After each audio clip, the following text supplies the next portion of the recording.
북한에서 영웅으로 대우받던 한 IT 전문가가 있었습니다.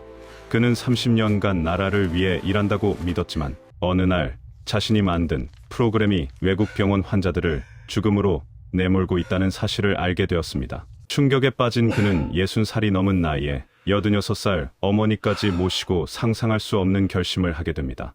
과연 그는 왜 평양의 안락한 삶을 버리고 목숨을 걸었을까요? 지금부터 그 이야기를 들려드리겠습니다. 이 영상이 도움이 되셨다면 구독과 좋아요 부탁드립니다. 여러분의 관심이 더 많은 탈북민들의 진실된 이야기를 전할 수 있는 힘이 됩니다. 그 모든 것은 이렇게 시작되었습니다. 저는 평양 만경대 구역에서 30년 넘게 살았습니다. 만경대라고 하면 여러분도 아시다시피 김일성 주석 생가가 있는 곳이지요. 그래서인지 그 동네는 평양에서도 좀 잘 사는 축에 속했습니다. 우리 아파트는 12층짜리 건물 8층에 있었는데 창문으로 대동강이 아스라이 보였습니다. 봄이면 강변의 버들가지가 푸르게 흔들리고 가을이면 산의 단풍이 곱게 물들었지요. 고향 산천이라는 게 참 그런 겁니다. 아무리 세월이 흘러도 눈에 선합니다. 저는 김책공업종합대학에서 컴퓨터를 전공했습니다. 80년대 초반이었으니까 우리나라로 치면 전두환 대통령 시절이지요. 그때 북에서 컴퓨터 한다는 건 굉장히 드문 일이었습니다. 학교 전체에 컴퓨터가 대여섯 대밖에 없었으니까요. 졸업하고 조선컴퓨터센터라는 곳에 배치받았는데 쉽게 말씀드리면 남한의 삼성이나 LG 같은 데서 프로그램 만드는 일을 했다고 보시면 됩니다. 아내는 평양 제1백화점에서 회계 일을 했습니다. 백화점이라고 해도 여러분이 아시는 그런 백화점하고는 많이 달랐지요. 물건이 부족해서 빈 진열대가 수두룩했습니다. 그래도 우리 부부가 둘 다 괜찮은 직장에 다니까 배급도 제때 나오고 아파트도 넓은 걸 배정받았습니다. 평양에서는 그 정도면 잘 사는 편이었지요. 아들 민수는 저를 닮아서 어릴 때부터 숫자를 좋아했습니다. 김일성 종합대학 수학과를 나와서 저하고 같은 부서에 배치되었지요. 아버지 아들이 한 직장에서 일하니까 주변에서 부러워들 했습니다. 딸 은주는 외국어를 잘해서 평양외국어대학 영어과를 나왔고 무역회사에서 통역 일을 했습니다. 자식 둘 다 대학 나와서 번듯한 직장에 다니니 부모 입장에서 더 바랄 게 없었지요. 그리고 우리 집에는 어머니가 계셨습니다. 올해 86이신 우리 어머니는 6.25 때 함경도에서 피란을 다니셨던 분입니다. 전쟁통에 부모님을 잃고 혼자 살아남으셨지요. 그 고생을 어찌 말로 다 하겠습니까? 어머니는 늘 말씀하셨습니다. 전쟁만 안 나면 된다. 밥 굶어도 전쟁만 안 나면 된다. 그래서 저는 어머니를 꼭 모시고 살았습니다. 명절이면 어머니가 좋아하시는 인조고기밥을 꼭 해드렸습니다. 콩으로 만든 고기 같은 건데 진짜 고기는 구하기 어려우니까 그걸로 대신했지요.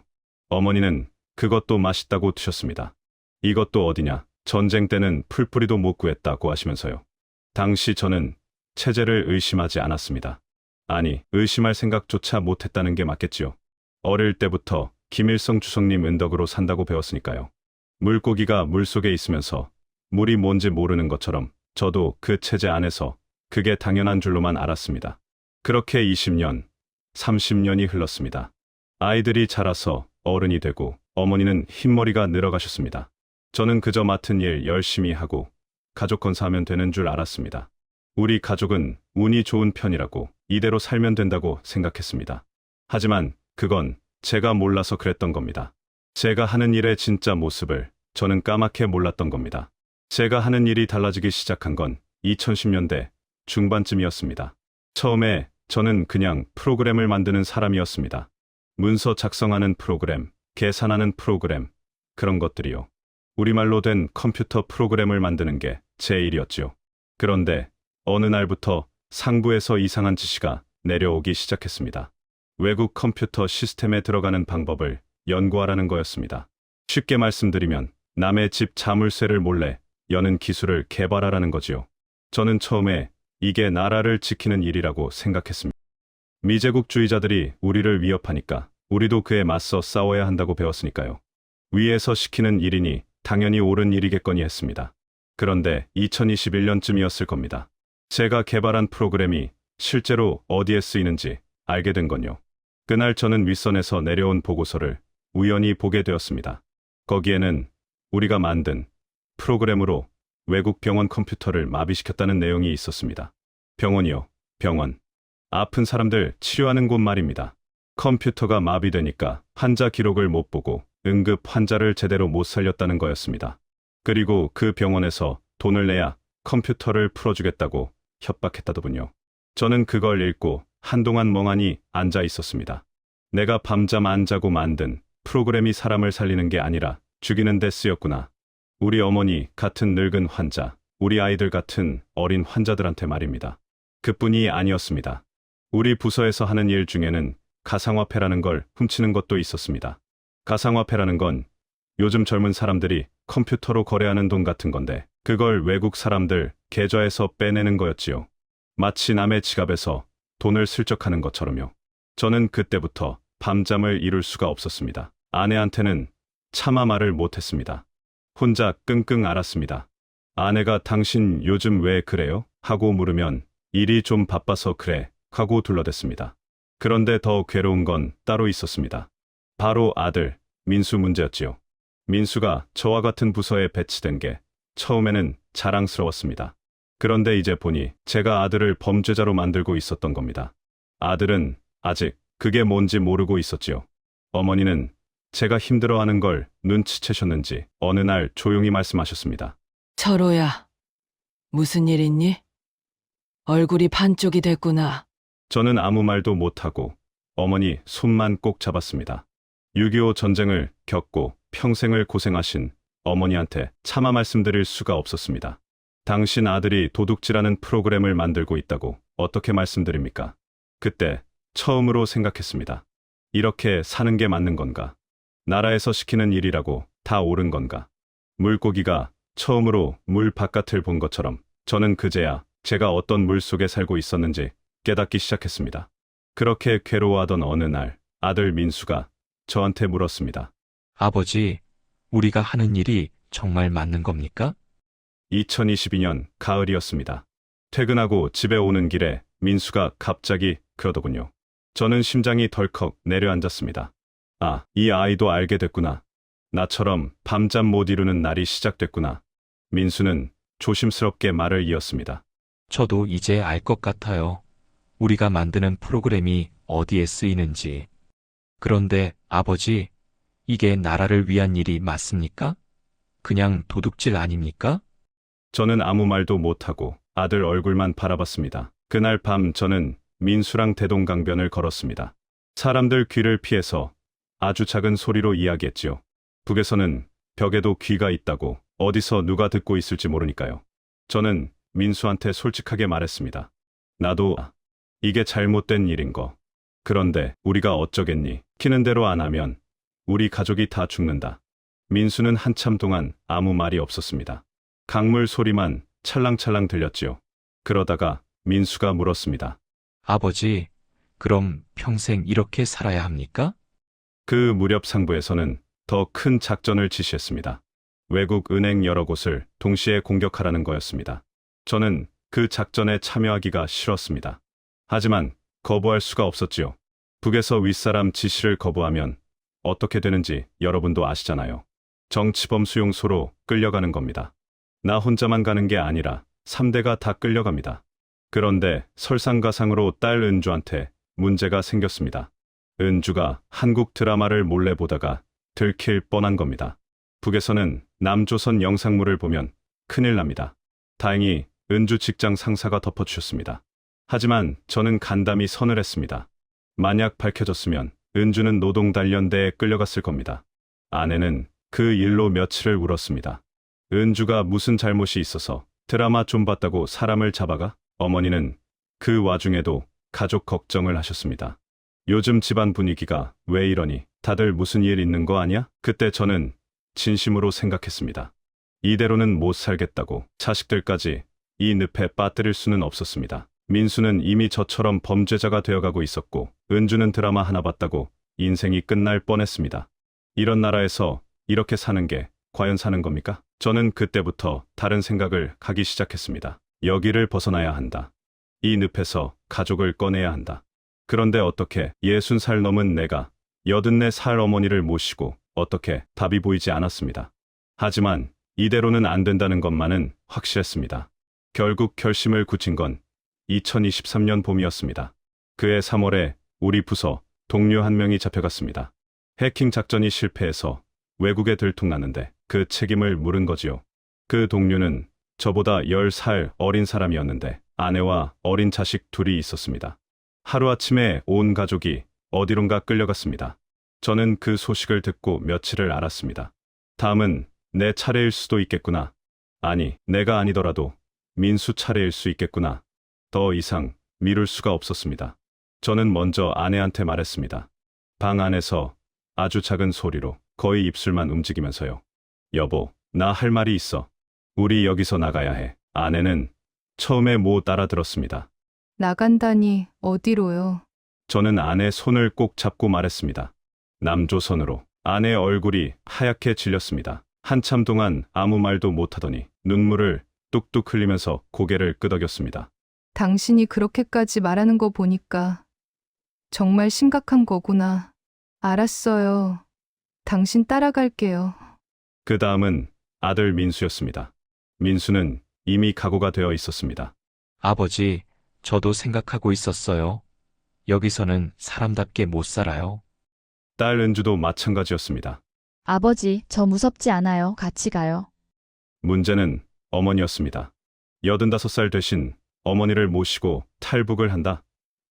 국경까지 가는 것도 힘든데 두만강을 건너고 중국 땅을 걸어서 이동해야 하는데 어머니가 버티실 수 있을까? 저는 어머니 방에 들어가서 무릎을 꿇었습니다. 어머니, 드릴 말씀이 있습니다. 어머니는 제 얼굴을 보시더니 뭔가 느끼셨는지 한숨을 쉬셨습니다. 저는 떨리는 목소리로 말씀드렸습니다. 저희가 여기를 떠나려고 합니다. 남쪽으로요. 어머니도 함께 모시고 가고 싶습니다. 어머니는 한참 동안 창밖을 바라보시다가 조용히 말씀하셨습니다. 6.25 때 피안 다닐 때가 생각나는구나. 그때도 이렇게 밤에 몰래 떠났었지. 그러시더니 제 손을 잡으셨습니다. 철호야, 내가 결심한 거면 따라가마. 이 늙은 것 때문에 포기하지 마라. 저는 어머니 손을 잡고 울었습니다. 60살 먹은 아들이 85살 어머니 앞에서 엉엉 울었습니다. 어머니, 꼭 모시고 가겠습니다. 힘드시더라도 조금만 참아주세요. 그때부터 준비를 시작했습니다. 밤에 몰래 외국 인터넷에 접속해서 탈북 경로를 알아봤습니다. 돈도 모았습니다. 아내가 모아둔 돈, 집에 있던 금부치까지 다 챙겼습니다. 떠나기 전날 밤, 저는 혼자 아버지 묘소에 다녀왔습니다. 묘 앞에 서서 속으로 말씀드렸습니다. 아버지, 저 이제 갑니다. 어머니, 꼭 모시고 갈게요. 그날 밤 저는 잠을 이루지 못했습니다. 두려웠습니다. 하지만 돌아갈 수는 없었습니다. 이미 주사위는 던져진 거였으니까요. 2023년 9월, 드디어 그날이 왔습니다. 우리는 평양에서 기차를 타고 함경북도 회령까지 갔습니다. 보통 사람들은 평양에서 함경도까지 가려면 통행증이 필요한데 저는 출장 명목으로 서류를 만들었습니다. 가족들은 따로따로 움직였습니다. 5명이 한꺼번에 움직이면 눈에 띄니까요. 회령에서 브로커를 만났습니다. 그 사람이 우리를 국경 근처 마을까지 데려다 주기로 했지요. 국경 마을에 도착한 건 저녁 무렵이었습니다. 허름한 농가에 숨어서 밤을 기다렸지요. 어머니는 기차에서 내리실 때부터 많이 힘들어 하셨습니다. 저는 어머니 등을 주무르면서 속으로 기도했습니다. 밤 11시쯤 브로커가 신호를 보냈습니다. 지금 가야 한다고요. 경비병들이 교대하는 시간이라 감시가 느슨해진다고 했습니다. 우리 5 식구는 어둠 속을 걸었습니다. 손에 손을 잡고 숨소리도 죽이면서요. 두만강이 보였습니다. 9월이라 강물이 많이 줄어 있었습니다. 그래도 허리까지 오는 물이었지요. 물이 얼음장처럼 차가웠습니다.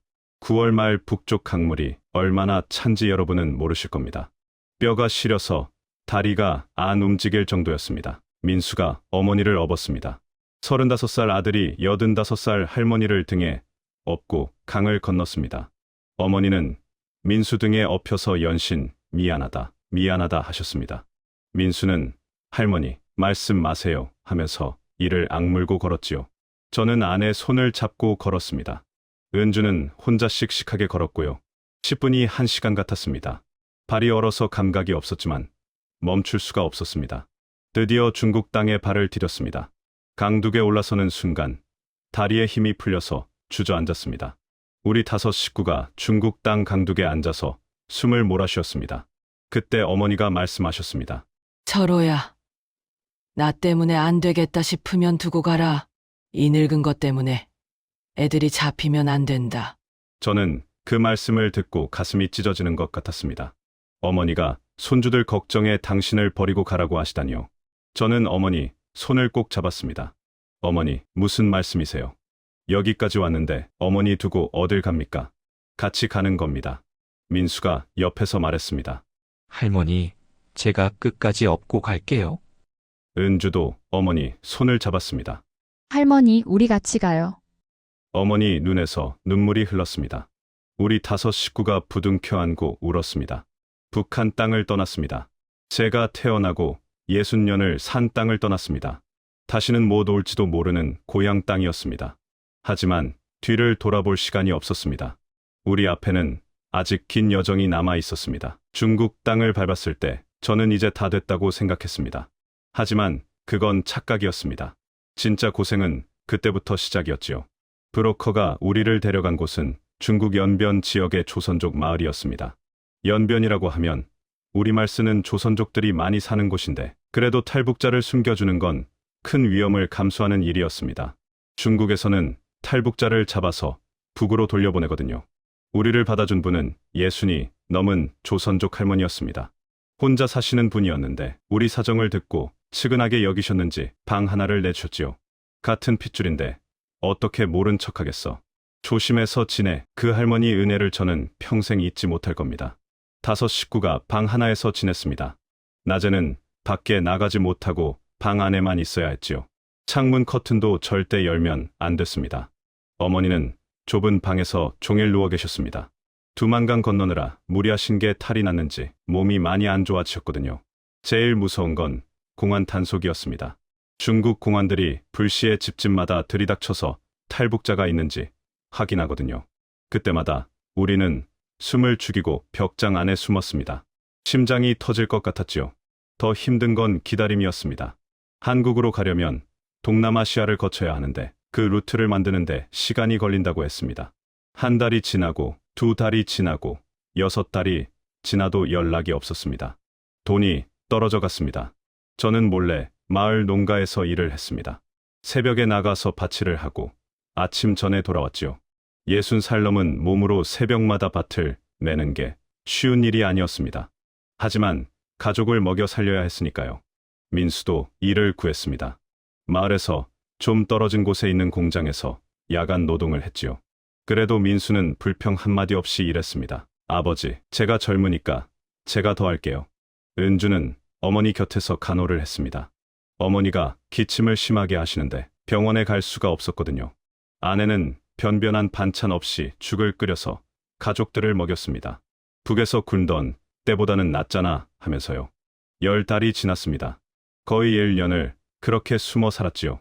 어떤 날은 진짜 미칠 것 같았습니다. 그래도 우리 가족은 서로 손잡고 버텼습니다. 어머니가 힘드실 때는 온 가족이 둘러앉아서 옛날 이야기를 했습니다.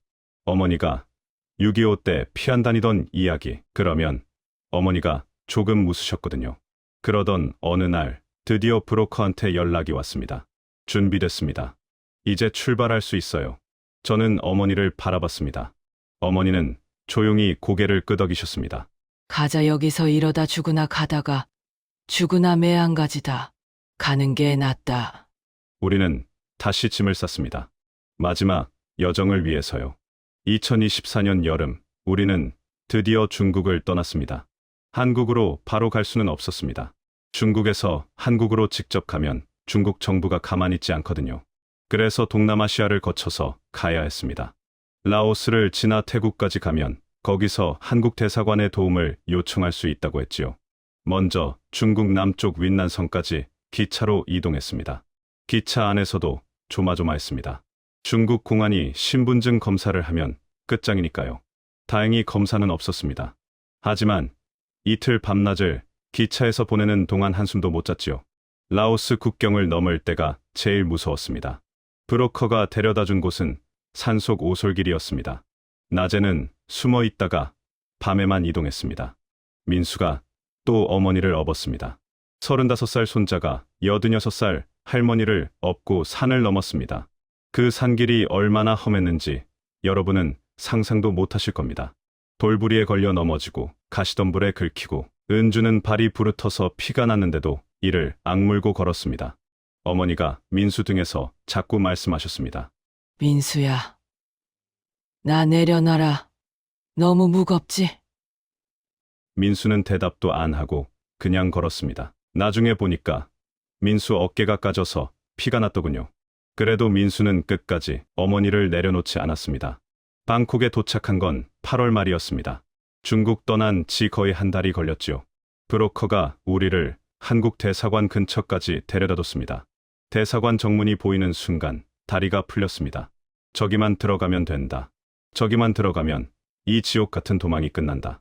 그런데 마지막 고비가 남아 있었습니다. 대사관 앞에 태국 경찰이 있었거든요. 어떻게 해야 하나 망설이고 있는데 어머니가 갑자기 앞으로 걸어 나가셨습니다. 어머니는 경찰한테 가서 무릎을 꿇으셨습니다. 노인이 낯선 나라 경찰 앞에 무릎을 꿇은 겁니다. 그리고 두 손을 모아 빌었습니다. 말은 안 통했지만 어머니 표정만 봐도 무슨 뜻인지 알 수 있었지요. 경찰이 잠시 어머니를 바라보더니 고개를 끄덕이고 비켜섰습니다. 우리는 대사관 안으로 들어갔습니다. 문을 열고 들어가는 순간 한국말이 들렸습니다.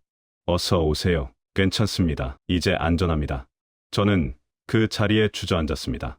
우리 5 식구가 대사관 로비에 주저앉아서 엉엉 울었습니다. 1년 넘게 도망다닌 끝에 드디어 우리는 안전한 곳에 도착했습니다. 2025년 1월 우리 가족은 인천공항에 내렸습니다. 비행기에서 내려서 입국장으로 걸어가는데 다리가 떨렸습니다. 이게 꿈인가 싶었지요. 북한 땅을 떠난 지 1년 반 만이었습니다. 평양집을 나서던 그날 밤이 엊그제 같은데 드디어 한국 땅을 밟은 겁니다. 공항 밖으로 나오니까 사람들이 바쁘게 오가고 있었습니다. 어머니가 제 팔을 잡으시면서 말씀하셨습니다. 철호야, 여기가 남조선이냐? 세상에, 밤인데 왜 이렇게 밝니? 저는 어머니 손을 꼭 잡았습니다. 네, 어머니, 여기가 한국입니다. 우리 도착했어요. 처음 며칠은 정신이 없었습니다. 국정원에서 조사를 받고 하나원이라는 곳에 들어갔지요. 하나원은 탈북자들이 한국 생활에 적응하도록 교육받는 곳입니다. 석 달 동안 거기서 지냈습니다. 제일 신기했던 건 마트였습니다. 하나원 교육 중에 마트에 간 적이 있는데 들어가는 순간 입이 떡 벌어졌습니다. 물건이 넘쳐나더군요. 쌀도 있고 고기도 있고 과일도 있고 한쪽 벽면이 전부 라면이었습니다. 북에서는 라면 한 봉지가 귀했는데 여기는 수십 가지 라면이 진열되어 있었지요. 어머니는 더 놀라셨습니다. 세상에, 이게 다 먹을 거냐? 저는 웃으면서 말씀드렸습니다. 어머니, 여기는 돈만 있으면 다 살 수 있어요. 어머니는 고개를 절레절레 흔드셨습니다. 북에서는 쌀 한 줌이 없어서 죽는 사람이 있는데 인터넷도 신기했습니다. 북에서 저는 컴퓨터를 다루는 사람이었지만 인터넷은 마음대로 쓸 수가 없었거든요. 그런데 한국에서는 아무 사이트나 들어갈 수 있었습니다. 그렇게 마음대로 검색할 수 있다는 게 꿈만 같았습니다. 적응이 쉽지는 않았습니다. 말투가 달라서 고생을 많이 했지요. 사람들이 제가 북에서 왔다는 걸 알아채면 이상하게 쳐다볼 때도 있었습니다. 같은 민족인데 왜 우리는 이렇게 달라져 버렸을까? 그래도 감사한 일이 더 많았습니다. 어머니가 병원에 가셨습니다. 중국에서 기침이 심해지셨는데 한국 와서 제대로 검사받으신 거지요. 몇 달 치료받으시니까 많이 좋아지셨습니다. 북에서는 약이 없어서 아파도 그냥 버티셨는데 여기서는 제대로 된 치료를 받으실 수 있었습니다. 민수는 IT 회사에 취직했습니다. 북에서 배운 컴퓨터 실력이 여기서도 통하더군요. 은주는 무역회사에서 일하고 있고요.